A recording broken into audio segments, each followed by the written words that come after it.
I'm shocked, but I'm not. Peter Forcelli is a retired deputy assistant director of the ATF, who spent part of his career in Arizona. The cartels, as they move things north, mostly humans and drugs, they use those same routes to traffic things south. That's why he was not surprised to see that Customs and Border Protection officers seized these: a rocket launcher and 2 inert RPGs at the Nogales port of entry late last month.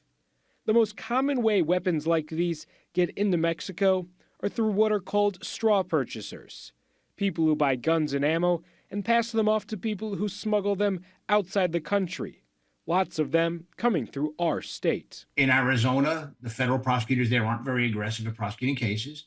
And then number 2 is aduana, which is Mexican customs, does not inspect vehicles heading south. So what you really want to do is make sure that we're getting to those that control the money. Gary Restaino is the U.S. Attorney for the District of Arizona and says they have increased their efforts to prosecute firearm trafficking in the last few years. Where I think we've got opportunity is to work more with our agency partners. That's HSI, that's ATF.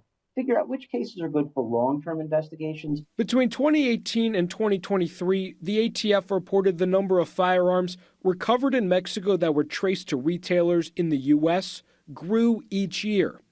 Well, between August 2023 and July of last year, the Congressional Research Services estimated more than 60,000 Americans died from synthetic opioids.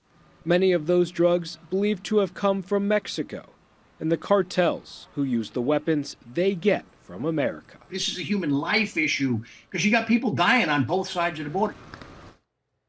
Because those RPGs were not live, there are no charges expected in this case, but the U.S. Attorney here in Arizona says the fact that CPB officers spotted them in the first place shows they were on alert for weapons heading south.